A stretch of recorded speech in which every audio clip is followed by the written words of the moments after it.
God became flesh, 'cause the object of his work is not the spirit of Satan, nor anything not of flesh, but man. Man's flesh was corrupted by Satan, and so became the object of God's work, the place of God's salvation is man, is man.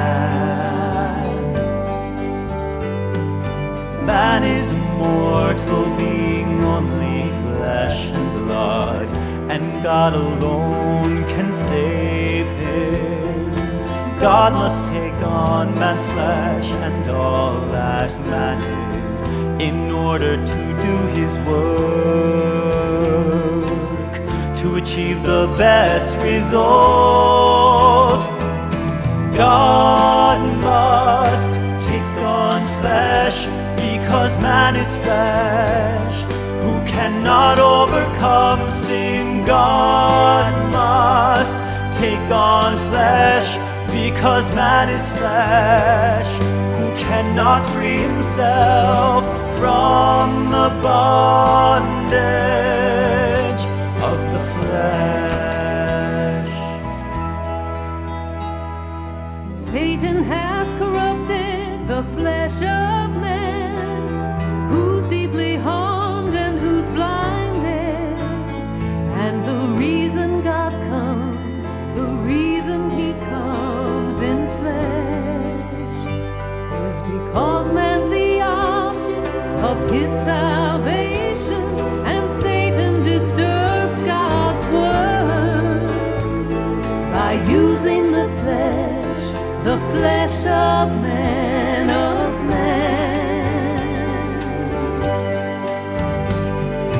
God battles Satan by conquering man, yet saves man at the same time. In this way God himself must become incarnate in order to do his work, in order to do his work. Satan has corrupted flesh, it's indwelt man's flesh, and God has to defeat him, to battle with Satan and save man. God must come to earth and become flesh. It's the real word. When God works in flesh, he's really fighting Satan. His work in the realm of the spirit becomes practical. It's real on earth in man. The one that God conquers is disobedient man, while in mankind Satan's defeated. And ultimately, the one who is saved is man, is man. It was necessary for God to become a man and take on a creature's shell to do battle with Satan and conquer mankind, rebellious in his creature's shell. It was necessary for God to become a man and take on a creature's shell to save mankind, who wears the same outer shell, but who has been harmed by Satan, who has been harmed by Satan. Man is God's enemy, God must conquer him. Man is God's object of salvation, God must take on flesh and become a man. In this way his work is made easier. God can defeat Satan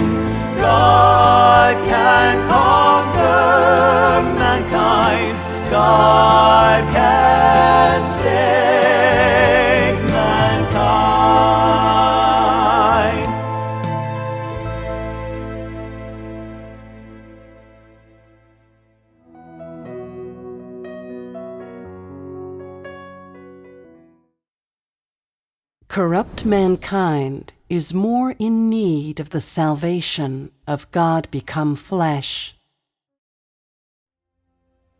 For all of those who live in the flesh, changing their disposition requires goals to pursue, and knowing God requires witnessing the real deeds and the real face of God. Both can only be achieved by God's incarnate flesh, and both can only be accomplished by the normal and real flesh. This is why the incarnation is necessary, and why it is needed by all corrupt mankind. Since people are required to know God, the images of the vague and supernatural gods must be dispelled from their hearts. And since they are required to cast off their corrupt disposition, they must first know their corrupt disposition. If only man does the work so as to dispel the images of the vague gods from people's hearts, then he will fail to achieve the proper effect. The images of the vague gods in people's hearts cannot be exposed, cast off, or completely expelled by words alone. In doing so, ultimately, it would still not be possible to dispel these deep-rooted things from people. Only the practical God and the true image of God can replace these vague and supernatural things to allow people to gradually know them. And only in this way can the due effect be achieved. Man recognizes that the God whom he sought in times past is vague and supernatural. That which can achieve this effect is not the direct leadership of the Spirit, much less the teachings of a certain individual, but the incarnate God. The conceptions of man are laid bare when the incarnate God officially does his work, because the normality and reality of the incarnate God is the antithesis of the vague and supernatural God in man's imagination. The original conceptions of man can only be revealed through their contrast to the incarnate God. Without the comparison to the incarnate God, the conceptions of man could not be revealed. In other words, without the contrast of reality, the vague things could not be revealed. No one is capable of using words to do this work, and no one is capable of articulating this work using words. Only God Himself can do His own work, and no one else can do this work on His behalf. No matter how rich the language of man is, he is incapable of articulating the reality and normality of God. Man can only know God more practically, and can only see Him more clearly, if God personally works among man and completely shows forth His image and His being. This effect cannot be achieved by any fleshly man. Of course, God's Spirit is also incapable of achieving this effect.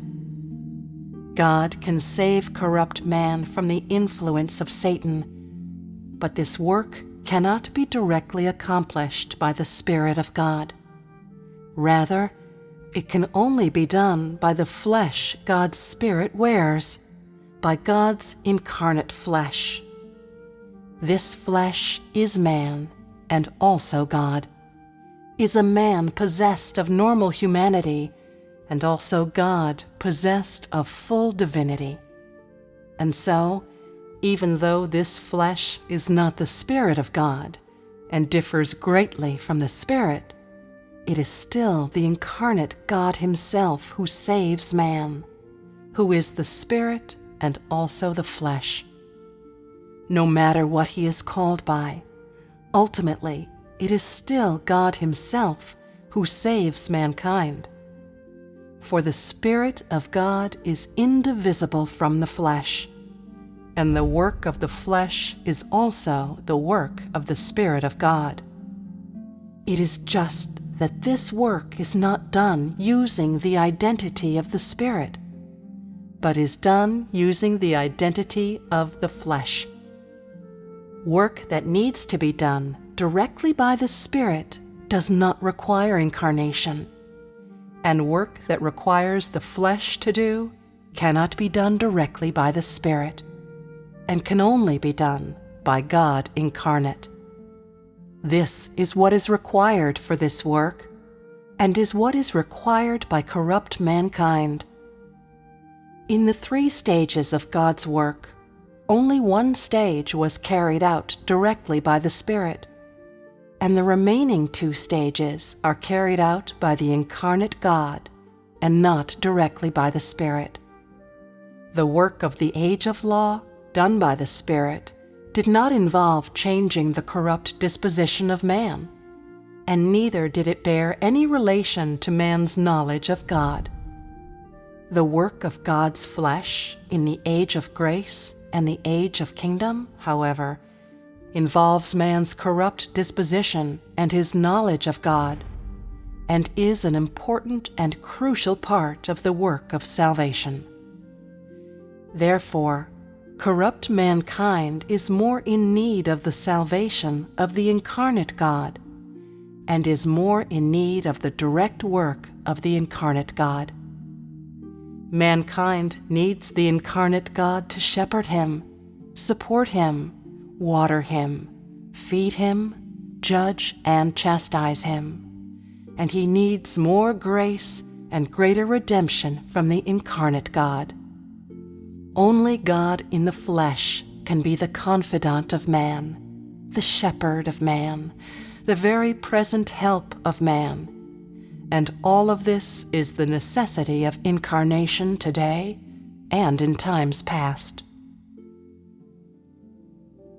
Man has been corrupted by Satan, and he is the highest of all God's creatures. So man is in need of God's salvation. The object of God's salvation is man, not Satan, and that which shall be saved is the flesh of man, and the soul of man, and not the devil. Satan is the object of God's annihilation. Man is the object of God's salvation, and the flesh of man has been corrupted by Satan, so the first to be saved must be the flesh of man. The flesh of man has been most profoundly corrupted, and it has become something which opposes God, which even openly opposes and denies the existence of God. This corrupt flesh is simply too intractable, and nothing is more difficult to deal with or change than the corrupt disposition of the flesh. Satan comes into the flesh of man to stir up disturbance, and uses the flesh of man to disturb the work of God and impair the plan of God, and thus man has become Satan and the enemy of God. For man to be saved, he must first be conquered. It is because of this that God rises to the challenge and comes into the flesh to do the work he intends to do and do battle with Satan. His aim is the salvation of mankind who has been corrupted, and the defeat and annihilation of Satan, which rebels against him. He defeats Satan through his work of conquering man, and simultaneously saves corrupt mankind. Thus, God solves 2 problems at once. He works in the flesh and speaks in the flesh, and undertakes all work in the flesh in order to better engage with man and better conquer man. The last time that God becomes flesh, his work of the last days will be concluded in the flesh. He will classify all men according to kind, conclude his entire management, and also conclude all his work in the flesh. after all his work on earth comes to an end, he will be completely victorious.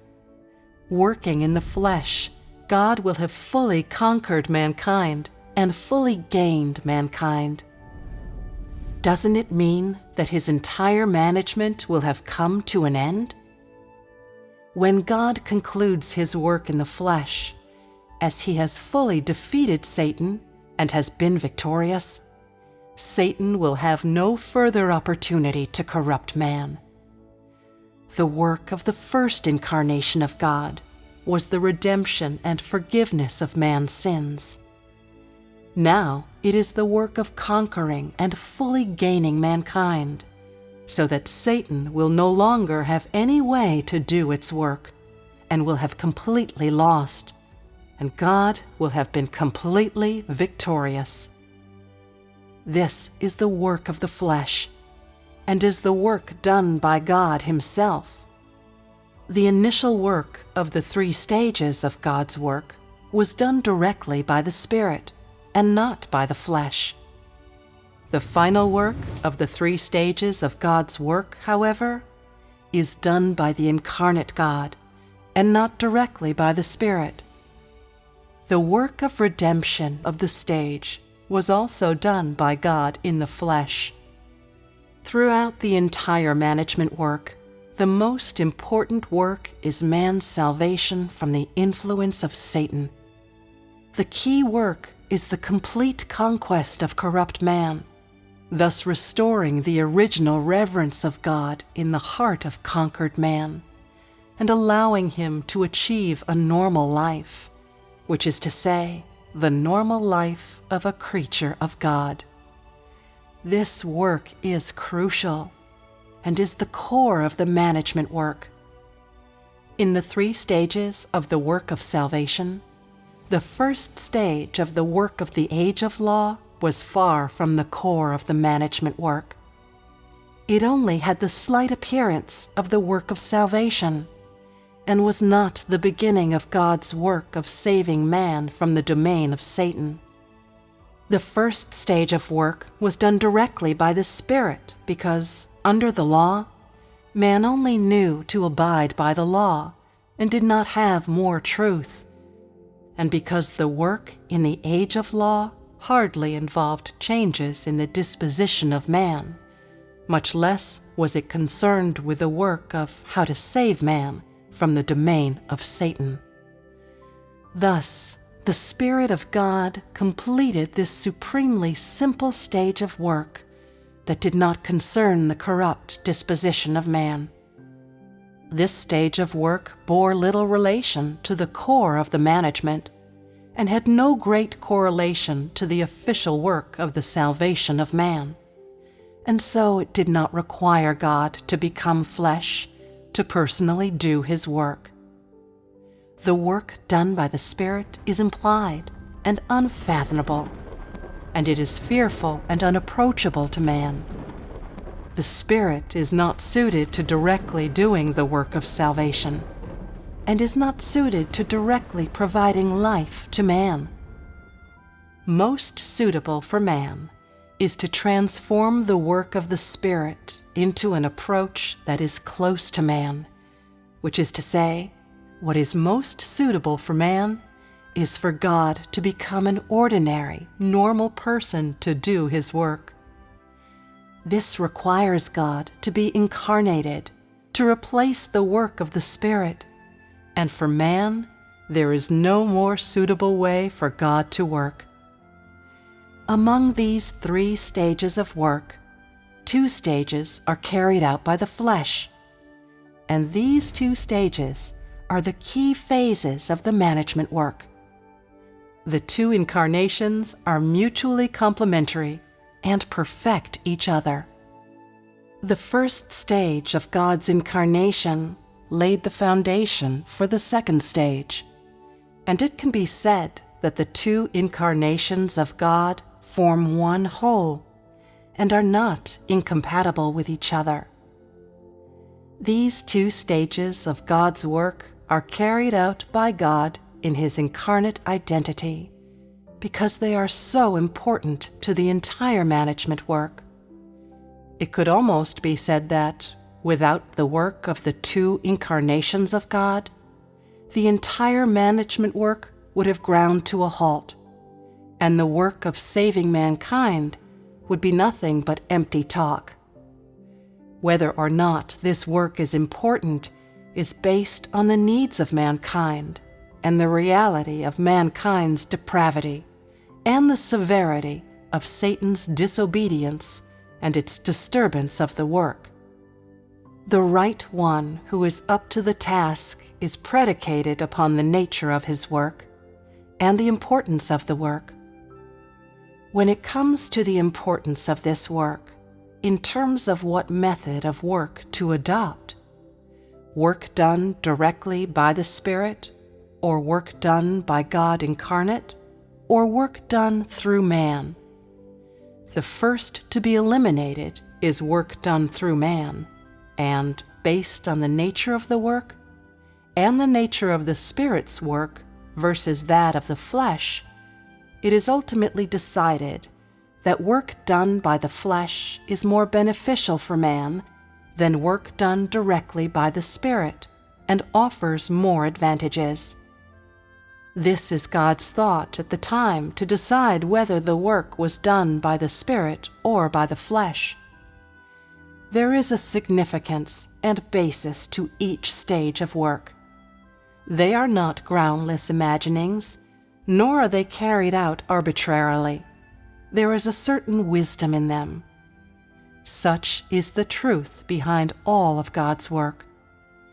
In particular, there is even more of God's plan in such a great work as God incarnate personally working among man.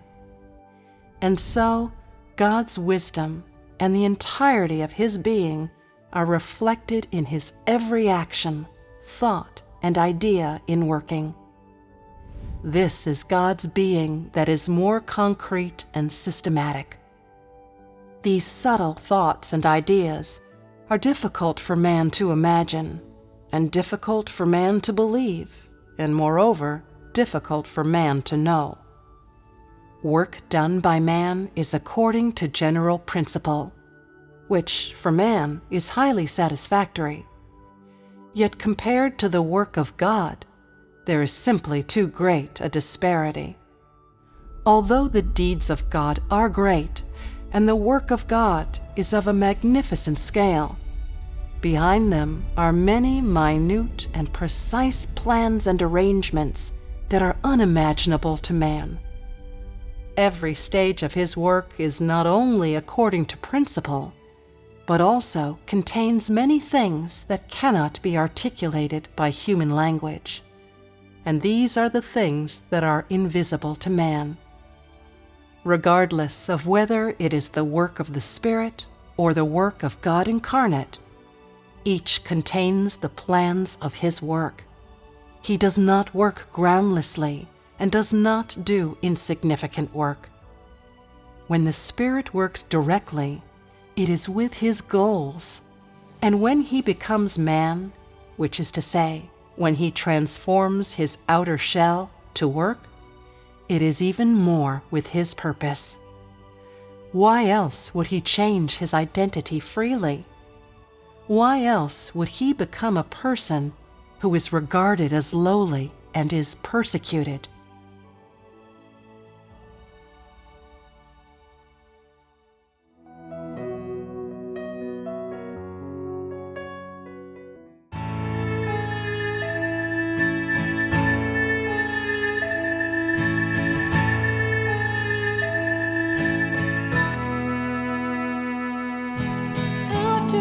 Became flesh, living life among mankind. He saw man's depravity, the situation of their life.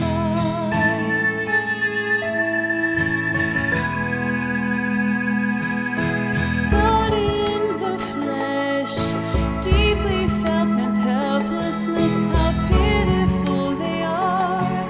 He felt their sadness. For the human condition and more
Watch A Taste of Canaan to enjoy the living waters that flow from God's throne. If you'd like to learn more about the Church of Almighty God, please call us at 1-347-422-1980 or find us online at www.holyspiritspeaks.org.